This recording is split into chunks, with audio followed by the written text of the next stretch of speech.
Welcome to Politics Done Right. I am your host, Egberto Willies. This is a progressive program that will take the mystery out of politics. This is the program that will encourage you to make sure government becomes we the people. Whether you are liberal, progressive, conservative, or otherwise, you get to air your point of view. We are an independent media outlet that, unlike mainstream media beholden to corporations, we only owe allegiance to you.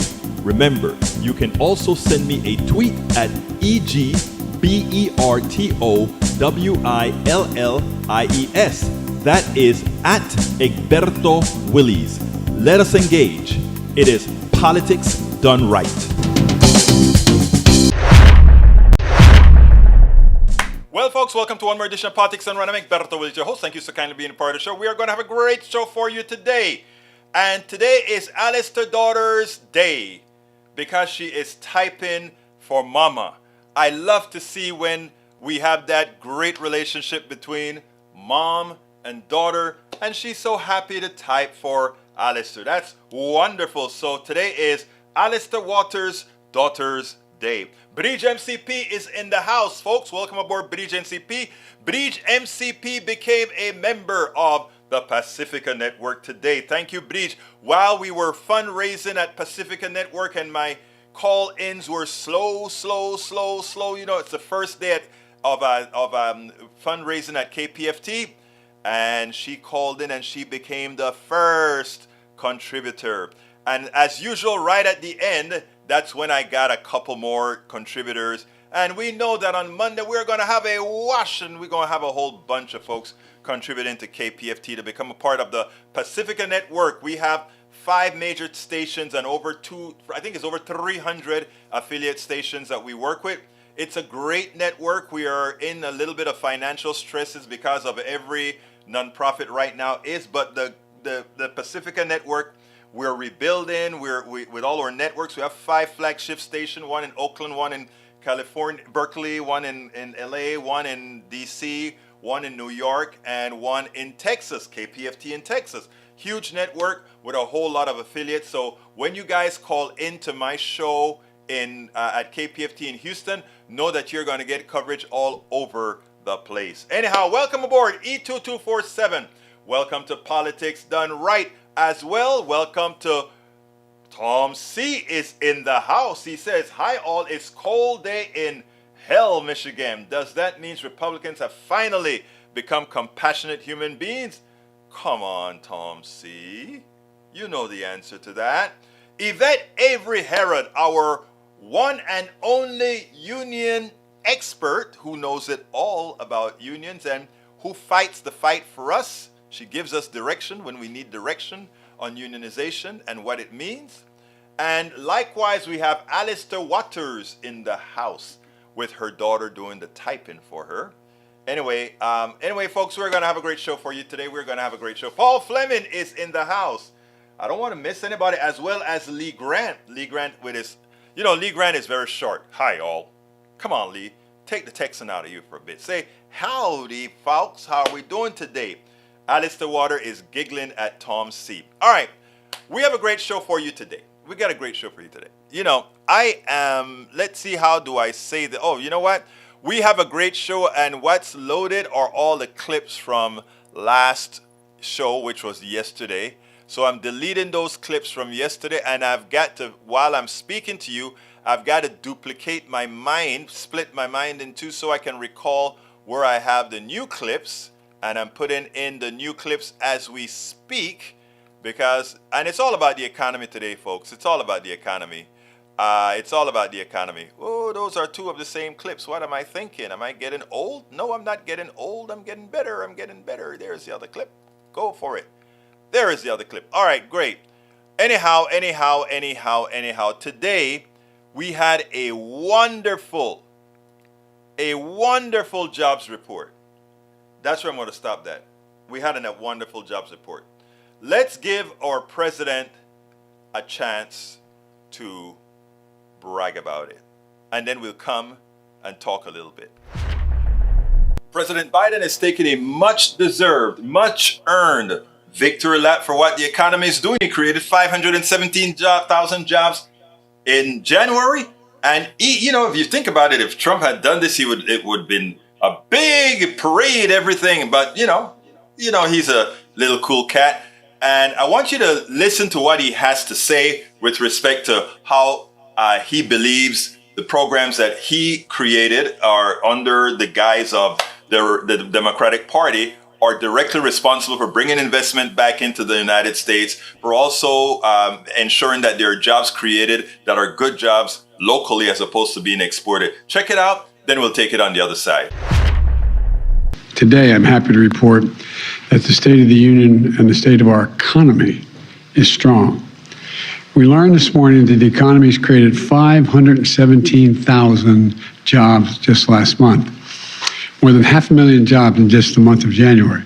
In addition, we also learned that there are 500,000 more jobs created last year than we thought. So the January report is updated. The December report is updated. Add that all up, it means we've created 12 million jobs since I took office.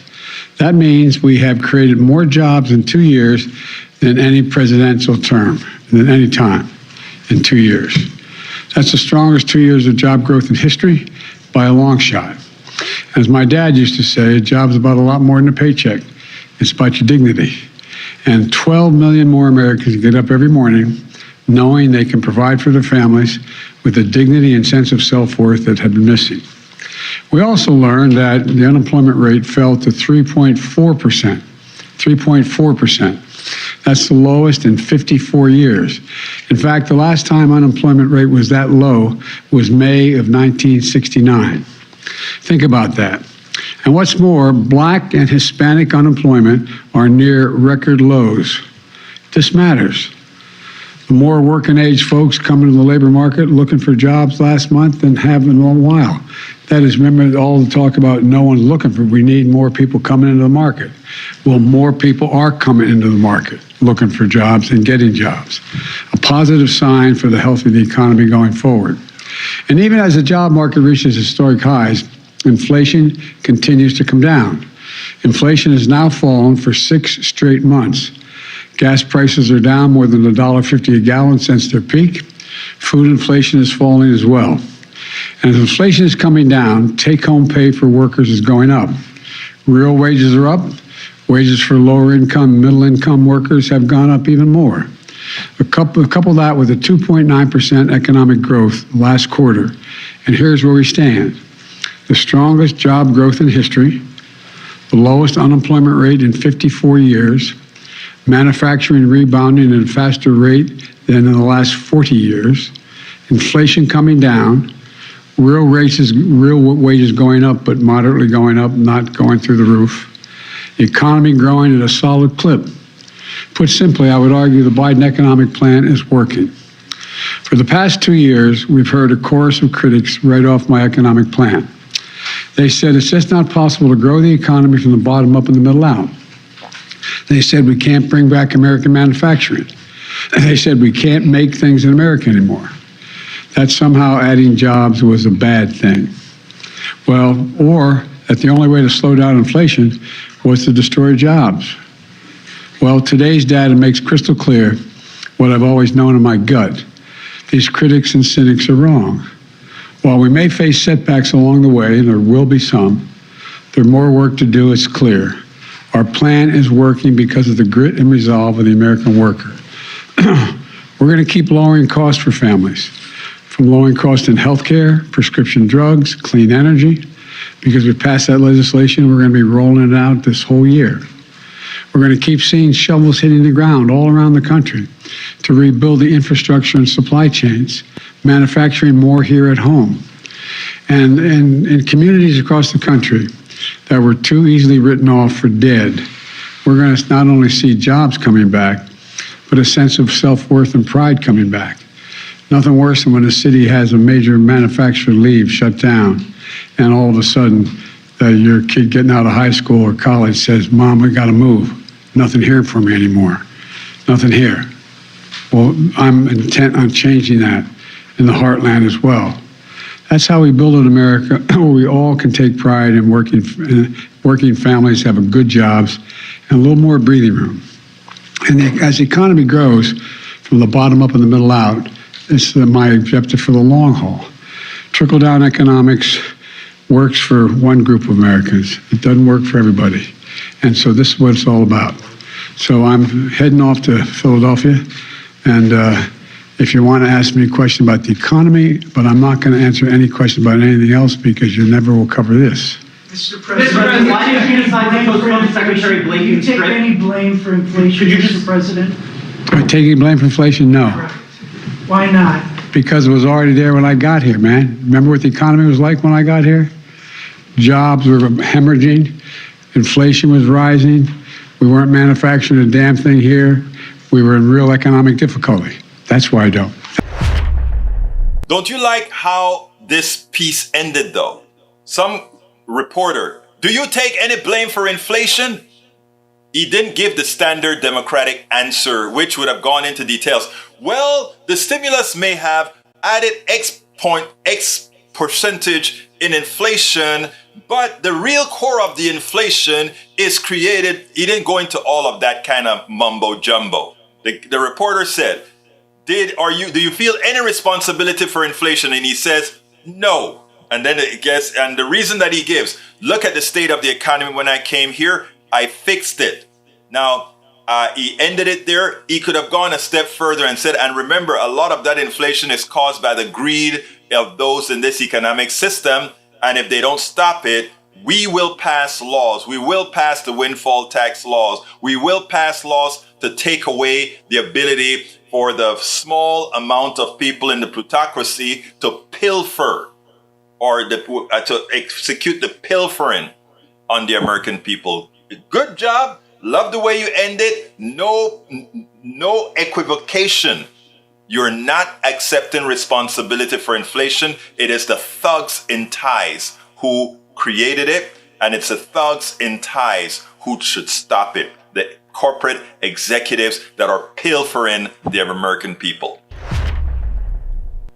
Exactly, but I am so happy he did that. Did you create it? Are you responsible or feel any responsibility for inflation?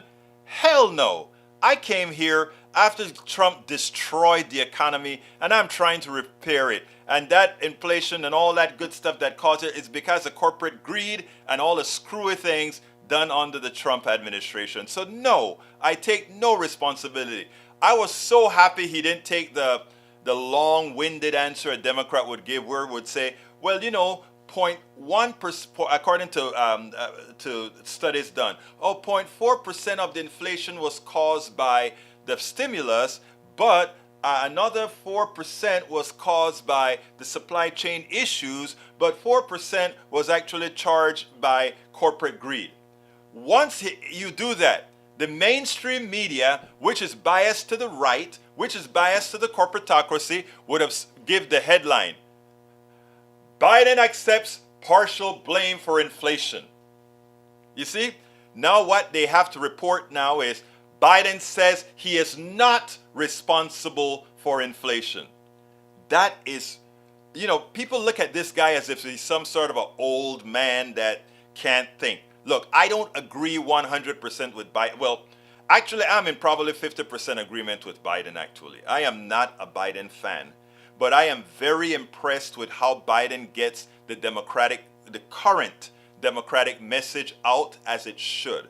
And I respect him for that. I support him for that. If he's a candidate again, I will support him again. I want a more progressive Democrat to go out there and sell themselves to the poor right and the poor left, to the middle class right and the middle class left, because when we ask all those people I just mentioned, what is it that you want? What would make your life better? It is progressive policies that all of us support, that actually they want. So we can win them over with progressive policies. All right. Bridge MCP just wrote, wish MTG, McCarthy, and that other guy, not Trump, who all said anti-Semitic remarks were held to the same. But Omar is about Muslim, period, not Jews. Exactly. Exactly. All of those guys that are attacking her are, in fact, true, real anti Semite. She's not one. She's not an anti Semite like MTG. She's not an anti Semite, like Trump. Trump went in front of a Jewish audience and said, talk about the Benjamins in front of the Jewish audience. Come on, man. But again, the reporting that you get on the news don't, they'll beat up on Omar, Ilhan Omar, but they won't do it where they should, right? Bridge, you're gonna have to give me something, my dear beautiful lady. Hamal Waddell's Birmingham, New York, was trying to break up a fight and was arrested and leg on neck arrested. No national coverage. Breaking the New York Eric Garner law. Please, please, please, if you have a link with a video right now, throw it out for me. We'll go ahead and we'll put it on. Let's see what else we got here. E2247 says, nowhere in the U.S. a full-time worker paid federal minimum wage of $7.25 can make ends meet, yet many restaurants workers are paid sub-minimum $2.13. Where did I hear that? Oh, you put that on my show earlier today. That is so true, E2247. So true. A Hamal Waddell arrest was January 1st. Let's get to that, baby. E2247 says, it's time to end starvation wages for tipped workers. I agree. It's time to end starving wages to soldiers, sailors, Marines, airmen, Coast Guardsmen. Provide them world-class child care, paid quality housing. Stop counting them as employed. You made a mention of that, how they squibble the numbers with that. So right. Brie says the labor market is still hot, but not that hot, was the headline on Research Note Friday from Oxford Economics, a global forecasting and analyst firms. But even though Zandi expects the figure to be revised down significantly in subsequent Labor Department reports, he said it still shows the job market is far from struggling, and that's good news for workers and for our economy. There had been some hand-wringing that the economy was really struggling at the end of last year, coming into this year, and I even heard some folks thinking we're already going into a recession. He said this should put the fear to this should put that fear to rest. In other words, no recession here. But remember, Republicans are going to try everything to throw us into a recession. This job reports mean that they are going to likely try to hold us hostage to the debt crisis. What I say we need to do going forward, and I think they're probably working on that, is to have that bill that they can pass without the speaker. There's a term that is used so that you can force a bill to the floor without the speaker. I guarantee you a lot of Republicans will vote for that bill. All right, Eric says people have multiple jobs. Those numbers don't include the big layoffs coming in tech sector, actually, sir. The tech sector layoff is not even 100,000 people, and even if you were to add 100,000 people to that jobs report, it brings it down to 417, which is more than twice still the amount that we expected the growth to be. So again, stop trying to do. The problem is this: that Republicans don't know how to manage economies. Period. And that the numbers tell it. You look at Republican administrations, Democratic administration. The Republican administrations always lag the Democratic administration. That's just a mathematical fact. And if it happens every single time, it's not a statistical anomaly. In fact, it is outside of the statistical window, the statistical range that the economy does very well under Democratic presidents relative to Republican presidents every single election. Breed says Dems adopt an allocation that gives a Republican-led Precinct 3 only $173 million, almost $50 million.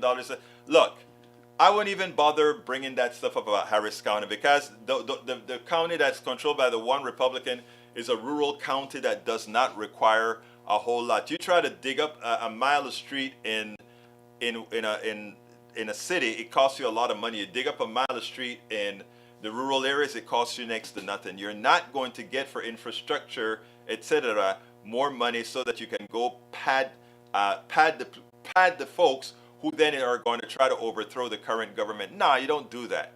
If you want money for your roads, request the money for your roads. Julie Henderson is in the house. How you doing, Julie?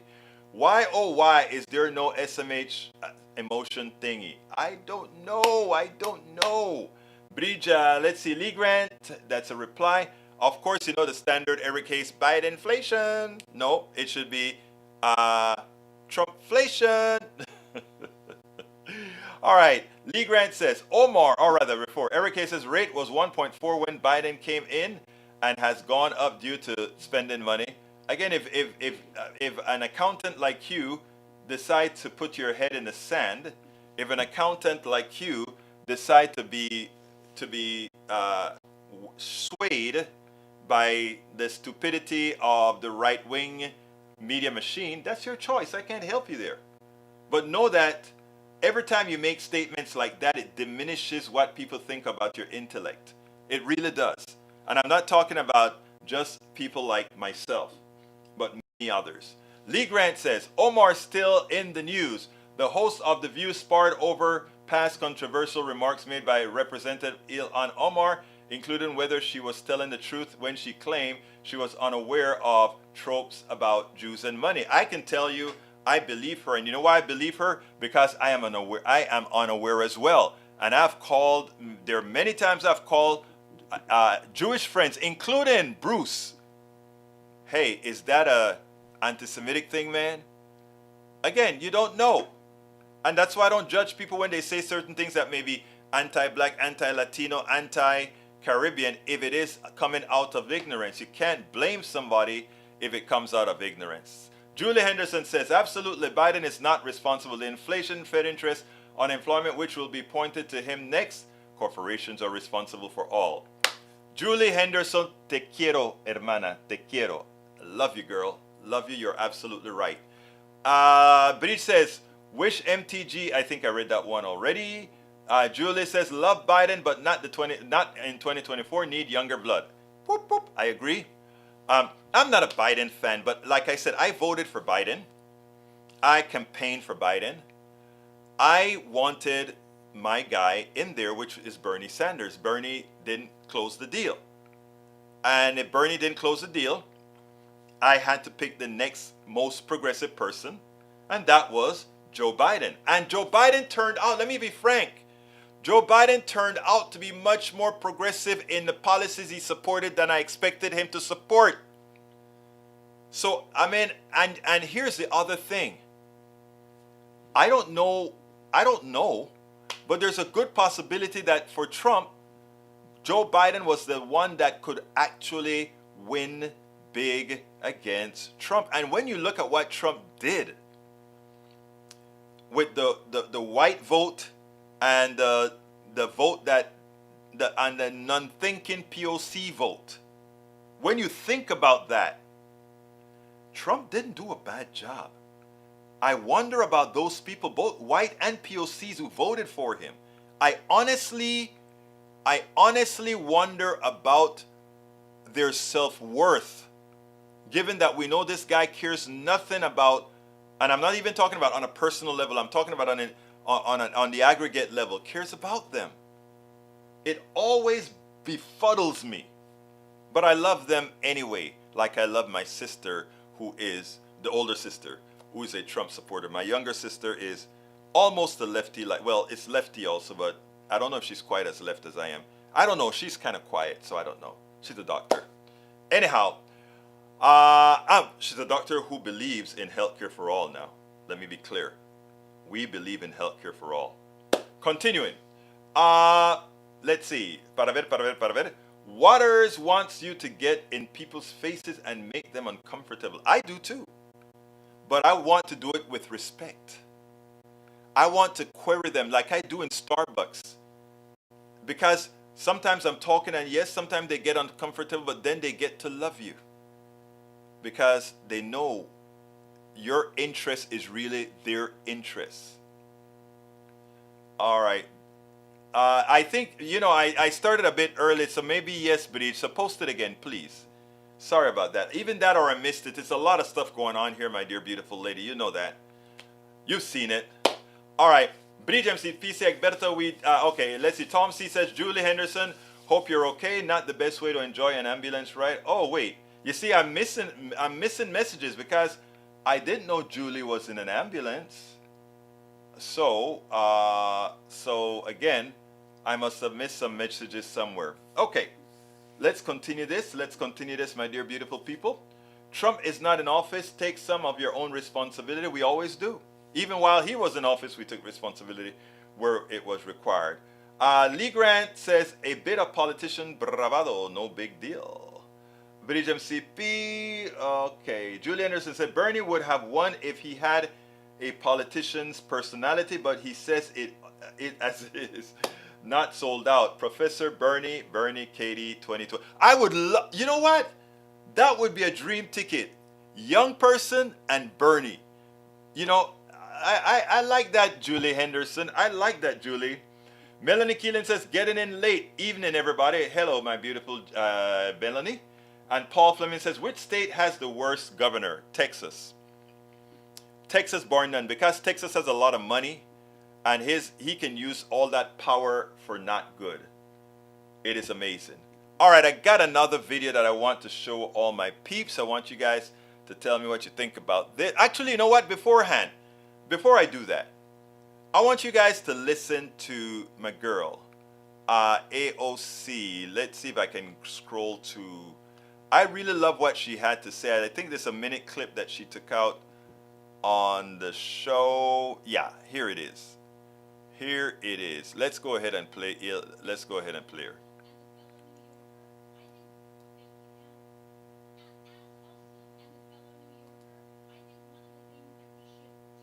Here is also one of the disgusting legacies after 9/11 has been the targeting and racism against Muslim Americans throughout the United States of America, and this is an extension of that legacy. Consistency, there is nothing consistent. Thank you. Now, as a fellow New Yorker, I think one of the things that we should talk about here is also one of the disgusting legacies after 9/11 has been the targeting and racism against Muslim Americans throughout the United States of America, and this is an extension of that legacy. Consistency, there is nothing consistent with the Republican Party's continued attack except for the racism and incitement of violence against women of color in this body. I had a member of the Republican caucus threaten my life, and you all and the Republican caucus rewarded him with one of the most prestigious committee assignments in this Congress. Don't tell me this is about consistency. Don't tell me that this is about a condemnation of anti-Semitic remarks when you have a member of the Republican caucus who has talked about Jewish space lasers and an entire amount of tropes and also elevated her to some of the highest committee assignments in this body. This is about targeting women of color in the United States of America. Don't tell me, because I didn't get a single apology when my life was threatened. Thank you. There you go, girl. Now tell me that isn't the real thing. Okay, Bridge. Oh, I didn't know. Oh, wow. Okay, thank you. I'll read out. I'll look for those links. Let me just tell you, Bridge, there's so much that I'm getting bombarded with. A lot of things falls through the crack. Oh, she just said it. Julie.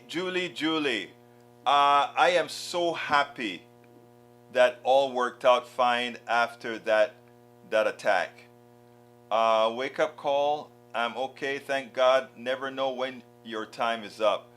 Girl, we are so happy you are still with us. How are you feeling? Tell me, is everything okay? Did you kind of get back to normal? Do they have you on a regimen now? Did you have a stand? Let us know. You know your family, girl.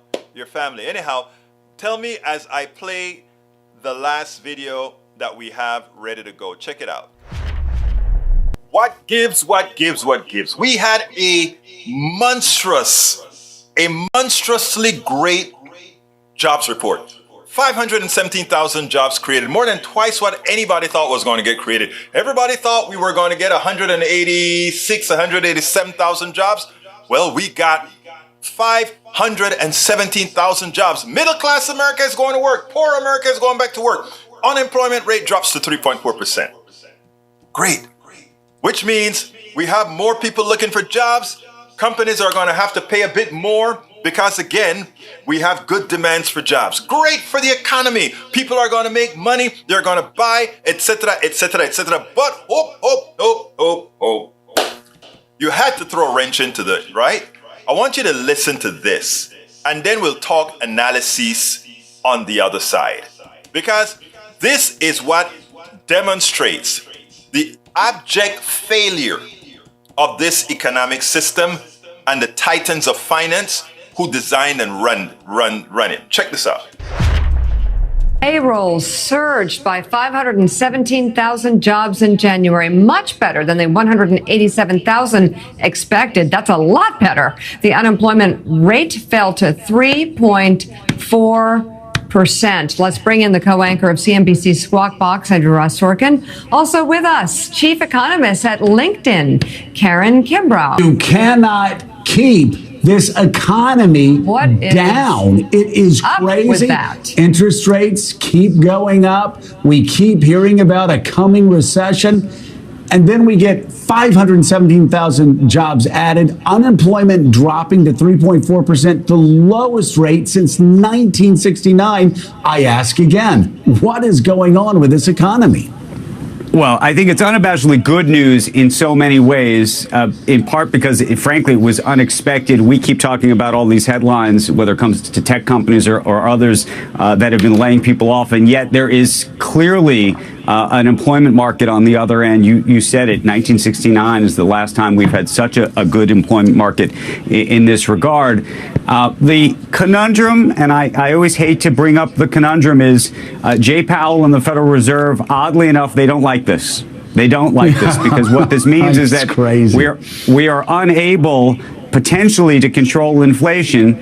He desperately wants to get inflation back to 2%. When you look at a number like this, which is so good for so many Americans in certain ways, but of course, inflation has this deleterious effect on everybody, and it's silent, or at least it's such a quiet way to do it.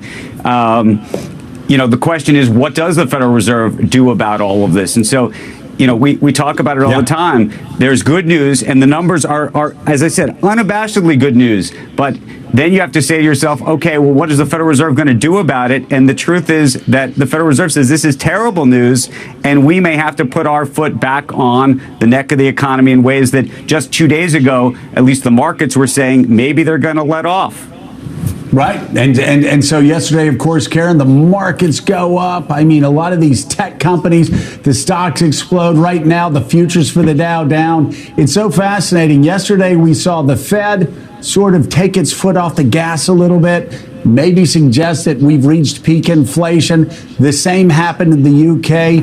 But Lagarde and the EU said, not so fast. We still have inflationary pressures. She kind of kept her foot on the gas.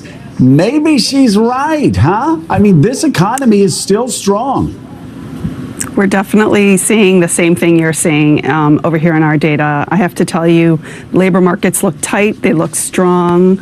Jobs are still there for those that want them, and many employers are still struggling to fill roles. So this is definitely an economy with a lot of momentum. And if I were to have one key takeaway, I would say that there is probably a lot more room and, or gas in the tank for this economy to keep going. And why is that? I mean, where it was, over the past year, we said, we had all of the COVID relief checks and we had all of that money pouring into the economy. Most of that is washed through now. Most of that is washed out now. And that's why people were predicting that by this time we're going to be facing a recession. No, I mean, this economy is still going strong. Any clues as to what's driving it? Yeah, well, you said it yourself. This is a very resilient labor market. And one of the things that is happening that we see is that 94% of working Americans feel really confident about their careers and their jobs. Mm-hmm. So when Americans feel confident about their ability to earn money, they're going to feel a little more confident about their ability to spend money. And that's going to keep the economy going. So there's a lot of confidence still out there. We see it in the professionals and workers who are coming to our platform. And I would say also there's just a lot of jobs out there still. So employers are still hiring.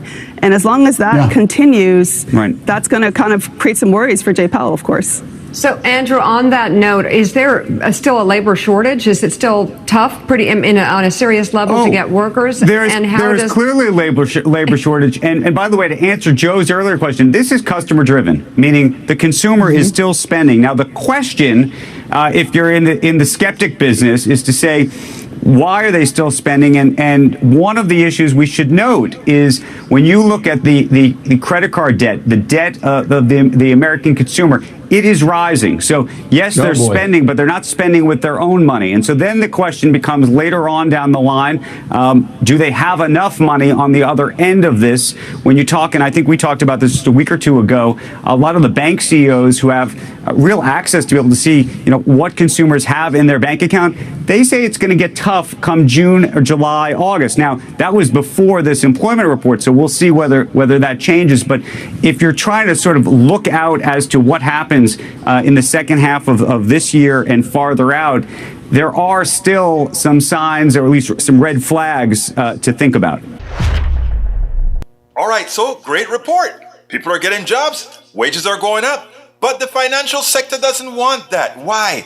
Because if more people are working, there's going to be wage inflation, which is a good thing. Wage inflation is a great thing. It means that remember, since Reaganomics, we have not been getting any substantive raise at all. No substantive raises since Reaganomics began. And we're still in the semblance of Reaganomics. No substantive wage increases. We've flatlined 1%, 2%. But the wealthy, their wage increases, their profits have been going through the roof. Our productivity, our creation, we the people making money that's transferred just to the few. Okay, so now we have a lot of people working. We have an economy that's efficient enough to produce what it needs. Real meaning there should be no real inflation except on things like eggs where there are real shortages, but oil inflation, false. Wheat inflation, false. All these things shouldn't be occurring. But the titans of finance, of course, in order to take or suck the last blood, they raise the prices because they have what? We've discussed this on Politics Done Right several times. Pricing power.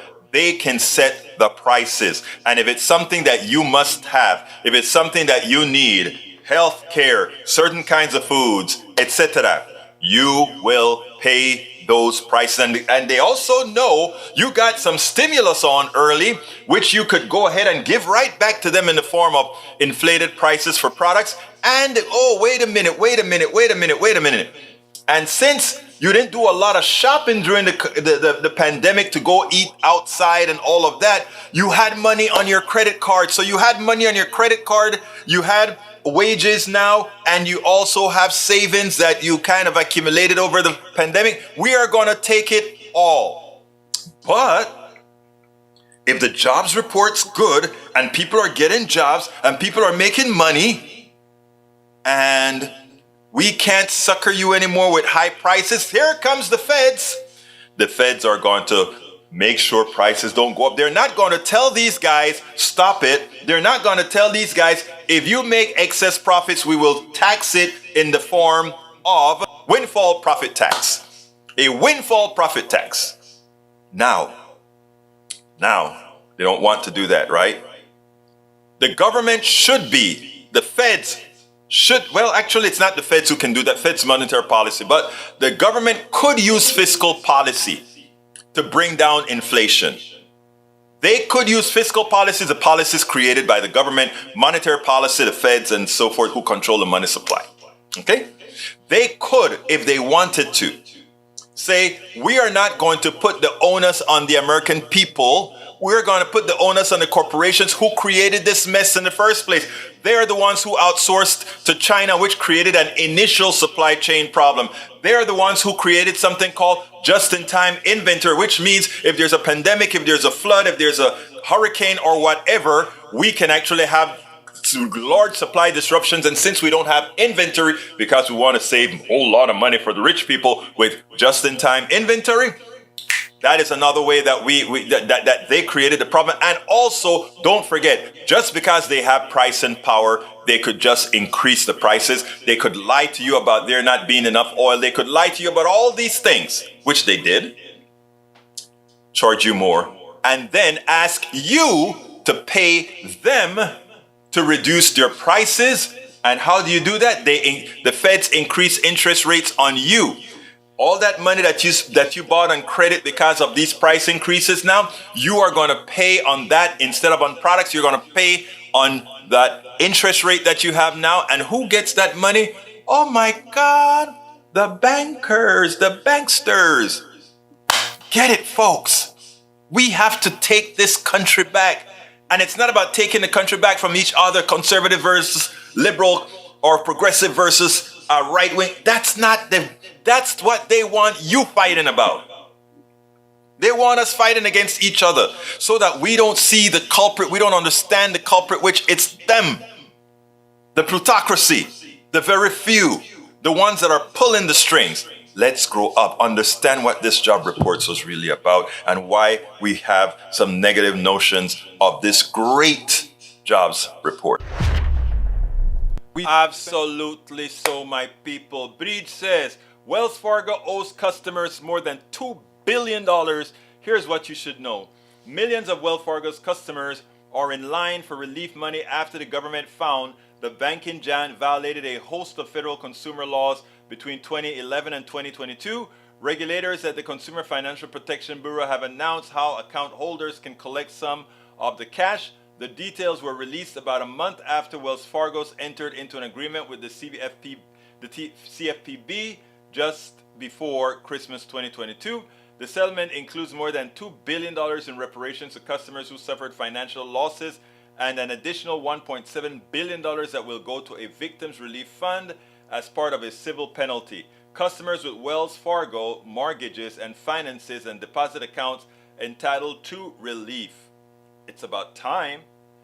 All right, let's see. We also have, Oh, thank you so kindly. Egberto Willis, truth teller on a roll. Thank you, my brother. Appreciate that.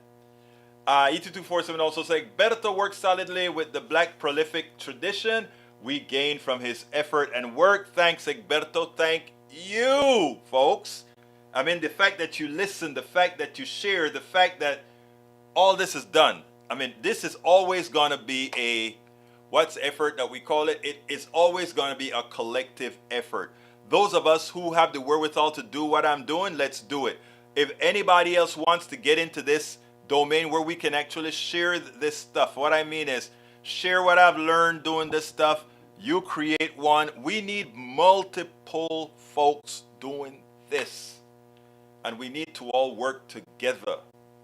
That is how we make the change. It's not going to come from the corporatocracy, the corporate buildings, the corporate media, none of that. It's going to be we the people. And that's why, I was talking to my right-wing brother at KPFT. This guy, he accused him. He's disabled, right? And he's a Trump supporter and all that good stuff. Love the guy.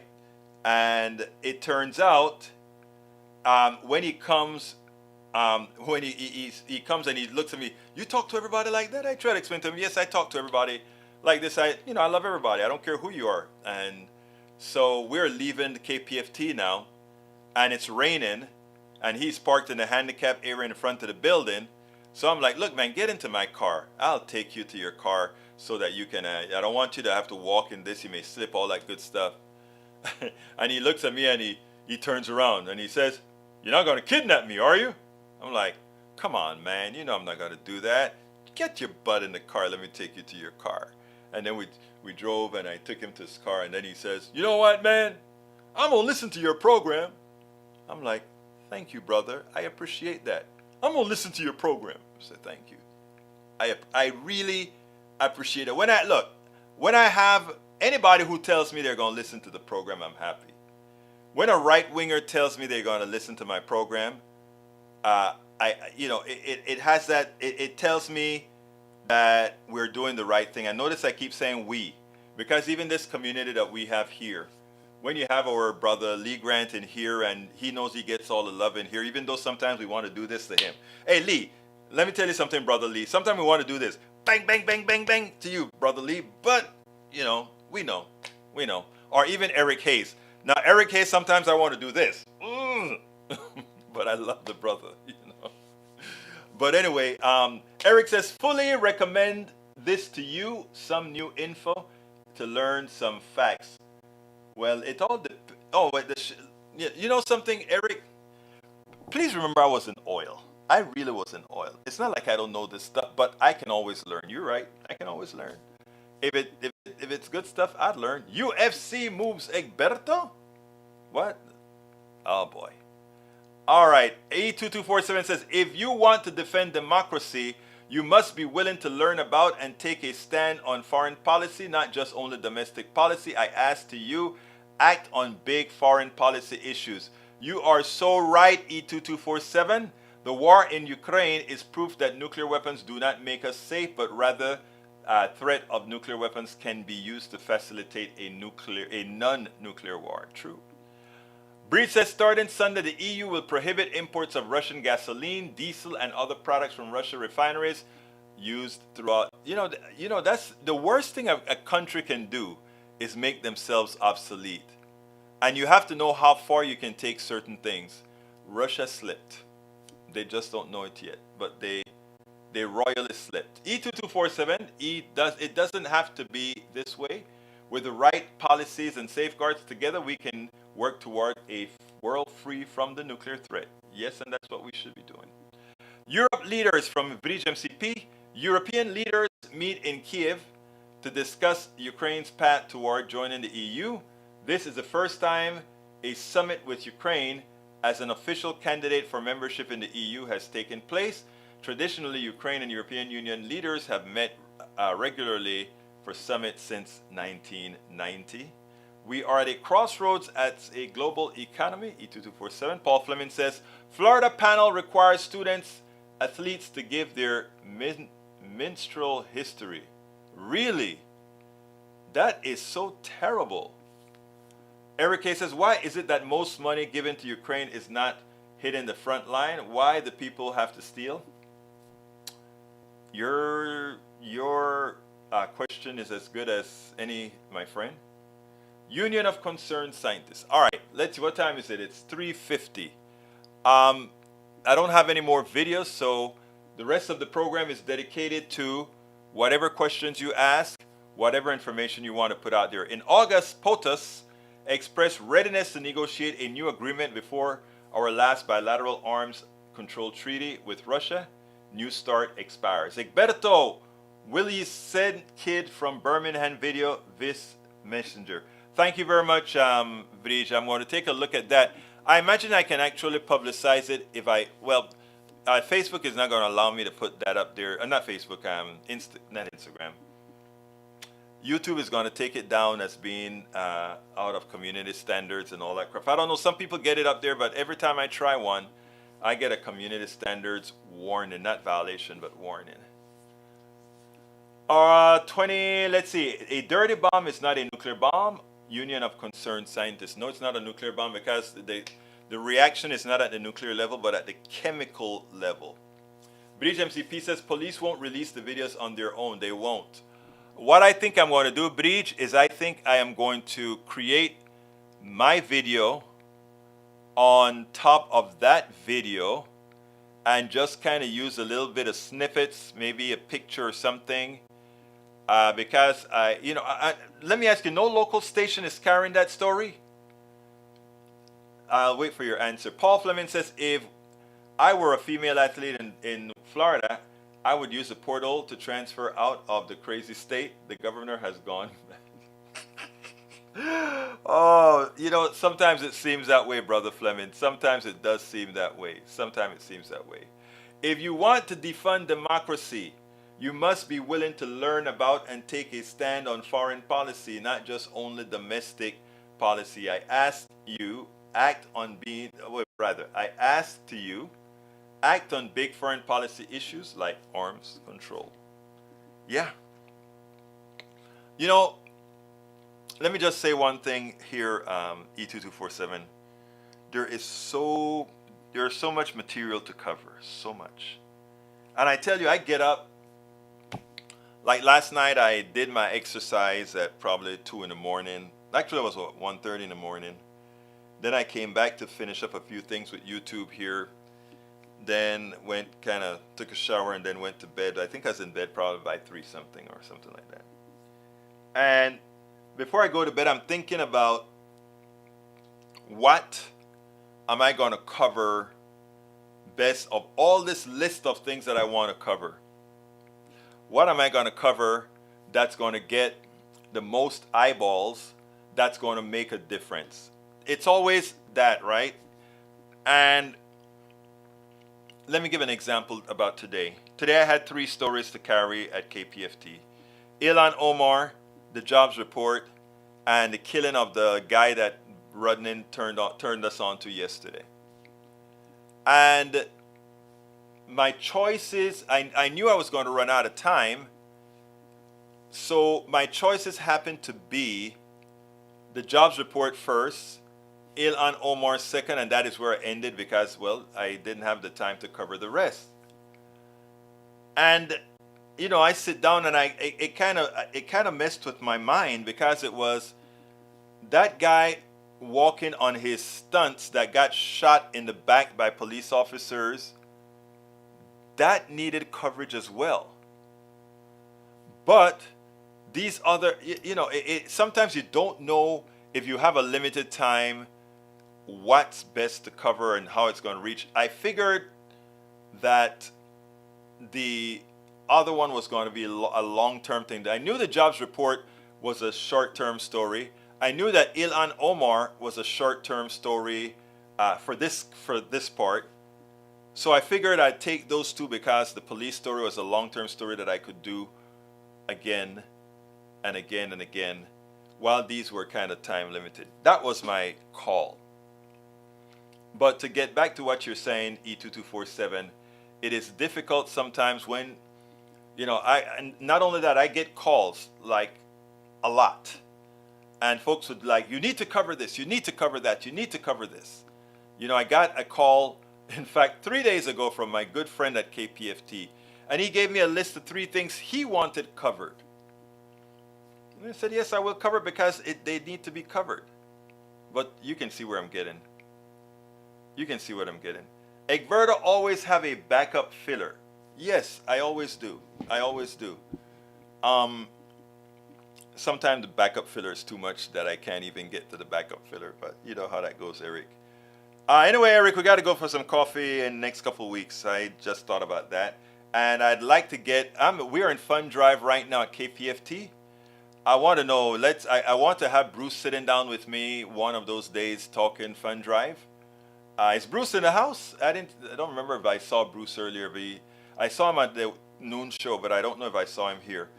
But I'd like to get you in the house with me, Bruce, one day of the Fund Drive is going to be going 3 weeks. I'll still be covering stories, and I'd like you to break the ice and come on out, Lee Grant. Come on out with me and sit down. Just sit down and chill out. Say a few words if you want to say a few words.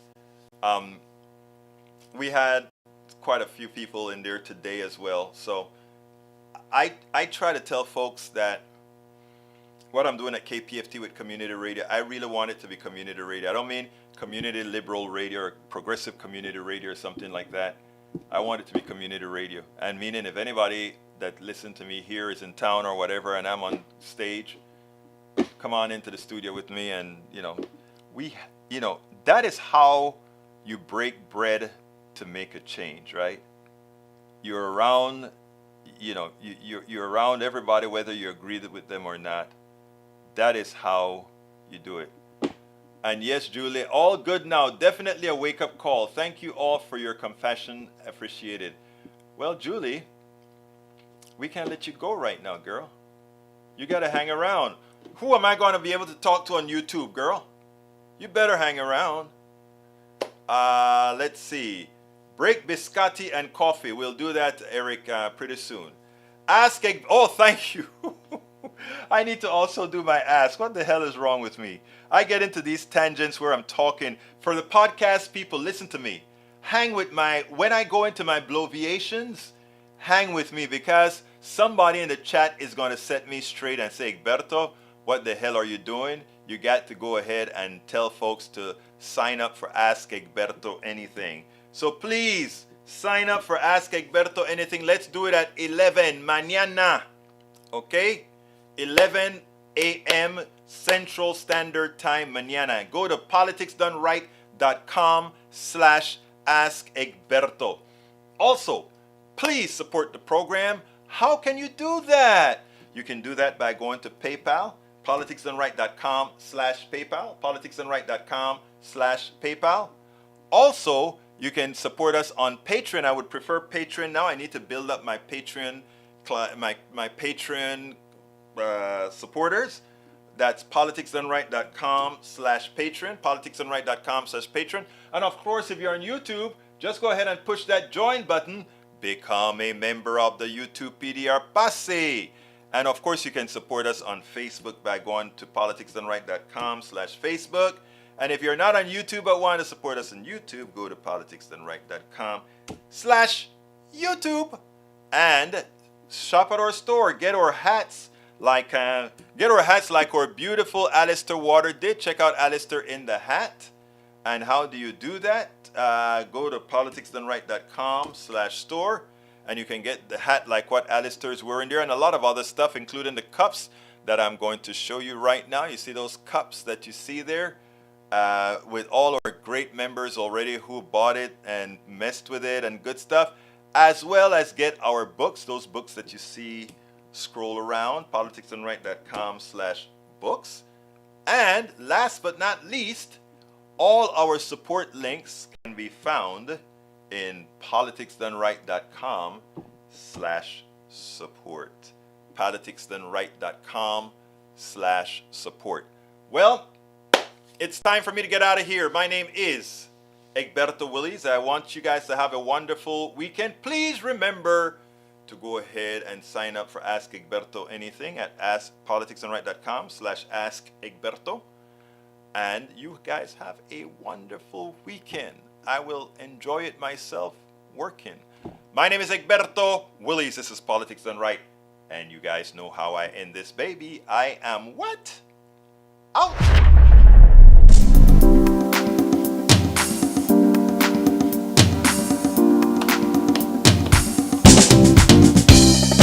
Welcome to Politics Done Right. I am your host, Egberto Willies.